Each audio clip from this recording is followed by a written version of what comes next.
Muy buenos días, mis hermanos, que Dios les bendiga. Este día nos ha tocado llegar el tiempo con Dios, día 21 de junio, y vamos a leer una porción de la palabra, pero antes les invito a que oremos en la presencia del Señor. Padre, en el nombre de Jesús te damos gracias, Señor, por esta oportunidad que usted nos da de escudriñar tu palabra, de aprender cosas nuevas, Señor. Te damos gracias, Señor, porque podemos disfrutar, Señor, y entender, Señor, esta maravillosa promesa cumplida en nosotros, Señor, de tu Espíritu Santo. Gracias, Señor. Bendíganos y bendiga a nuestros hermanos que están en tu casa, en el nombre de Jesús. Amén y amén. En tu caso, usted es libre, puede adorar y bendecir el nombre del Señor donde esté viendo este video, en su corazón, en su mente, que retumbe una alabanza para el Rey de Reyes y el Señor de Señores. Hechos capítulo 2, versos 14 al 21, en la versión de Reina Valera, habla acerca del primer discurso de Pedro. Y dice así en el nombre del Señor, empezando desde el verso 14. Entonces Pedro, poniéndose en pie con los 11, alzó la voz y les habló diciendo: varones judíos, y todos los que habitáis en Jerusalén, esto os sea notorio, oíd mis palabras, porque esto no es tan ebrio como vosotros suponéis, puesto que es la hora tercera del día. Mas esto es lo dicho por el profeta Joel. Y en los postreros días, dice Dios, derramaré mi espíritu sobre toda carne, y vuestros hijos y vuestras hijas profetizarán, vuestros jóvenes verán visiones, y vuestros ancianos soñarán sueños. Y de cierto, sobre mis siervos y sobre mis siervas en aquellos días derramaré mi espíritu y profetizarán. Y daré prodigios arriba en el cielo y señales abajo en la tierra, sangre y fuego y vapor de humo. El sol se convertirá en tinieblas y la luna en sangre, antes que venga el día del Señor grande y manifiesto. Y todo aquel que invocare el nombre del Señor será salvo. Qué hermosa palabra del Señor estamos leyendo, qué lindo momento. Si nosotros vamos a nuestros momentos cuando conocimos al Señor, esto provoca en nosotros una alegría, provoca algo tremendo. Y dice el tiempo con Dios, ¿cierto? El discurso de Pedro, del 2 al 14 lo separa. Dicen: los discípulos hablan en otros idiomas, algunos se burlan de ellos y otros se sienten confundidos. Pedro comienza a predicar sobre el significado del advenimiento del Espíritu Santo con la autoridad de un apóstol, diciendo: oíd mis palabras.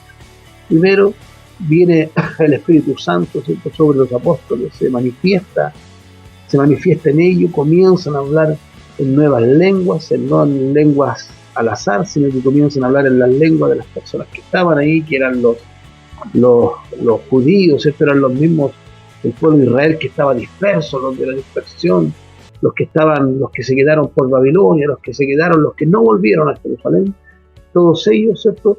Y ellos venían a Jerusalén a la fiesta, y cuando sucedió esto, la fiesta del Pentecostés, le empezó a llamar la atención que el Espíritu Santo les hablaba en su propia lengua, en lo que ellos entendían, lenguas que los apóstoles nunca habían estudiado. Así que desde ahí, ¿cierto?, que nosotros también tenemos esta práctica en nuestra iglesia, que no es mala, de poder hablar en lengua. Dice que el que habla en lengua a sí mismo se edifica cuando estamos hablando en nuestra intimidad, cuando oramos, cuando lo hacemos de manera también pública. Así que no nos asustemos con esto. Dice el verso 14, dice: si los discípulos han hablado en otros idiomas, no es porque estén ebrios de mosto. Además, van en contra del sentido común, que alguien se emborrache a la hora tercera, es decir, a las 9 de la mañana. Lleno del Espíritu Santo, Pablo anuncia a la gente reunida allí la redención de Dios, la salvación que nos ha concedido, explicando sobre la muerte, la resurrección y la ascensión de Jesús, y el advenimiento del Espíritu Santo, con el fin de que todos los que oyen tengan fe y crean en Cristo. Y aquí hay dos preguntas que tiene el tiempo con Dios para nuestra enseñanza y reflexión. ¿Cómo refuta Pedro, dice, la acusación de que los discípulos están ebrios de mosto? El verso 14, ¿cierto?, nos habla acerca de esto, dice, y les explica: si los discípulos han hablado en otros idiomas, no es porque estén ebrios de mosto. Esto va a suceder cuando estemos, ¿cierto?, en esa manifestación del Espíritu Santo, cuando estemos en nuestra manifestación íntima, en esta multiforma que tiene el Espíritu Santo. No le pongamos condición al Espíritu cuando se esté manifestando en la iglesia, que no nos llame la atención que uno haga algo y el otro haga otra cosa. Dejemos que el Espíritu Santo fluya y tengamos ese cuidado de no juzgar lo que está pasando. No creamos que solamente la manifestación que yo tengo del Espíritu Santo es la correcta. El Espíritu Santo hace como Él quiere, es el dueño, el amo y Señor de la iglesia del Señor. Bendecimos al Señor por eso, ¿cierto? Y les explica, no es que estén llenos de mosto, no están ebrios, sino que vino sobre ellos el Espíritu Santo y les da una explicación tremenda en este primer discurso de Pedro, donde Pedro era una persona que no hablaba, que era tímido, podríamos decirlo, o que era llevado, ¿cierto?, por su enojo, por su ira, pero el Espíritu Santo lo cambió. Asimismo nos puede suceder a nosotros, aunque muchas veces seamos tímidos, aunque muchas veces no queramos hablar, el Espíritu Santo está dispuesto, ¿cierto?, a entrar en nosotros, a vivir con nosotros, a llenarnos, tener esa experiencia, esa llenura del Espíritu Santo en nosotros, y Él provoca esta explosión dentro de nosotros que hace que hagamos cosas que muchas veces van más allá de lo natural. Vivimos, ¿cierto?, a través del Espíritu Santo en lo sobrenatural. ¿Cómo dice, o qué puedo hacer cuando alguna cosa es inexplicable y produce malos entendidos, dice este tiempo con Dios? Simplemente explicar, simplemente enseñar a los nuevos hermanos, enseñar a los que no han tenido esta manifestación, a aquellos que vienen de otras congregaciones, a aquellos que vienen de otra forma de pensar, explicarles lo que sucede cuando viene el Espíritu Santo y dejar que suceda, en orden, como dice el Espíritu, como dice Pablo, en orden, que sea en orden. Y así, ¿cierto?, podemos explicar esta llenura, podemos explicar esta enseñanza maravillosa dentro de la iglesia.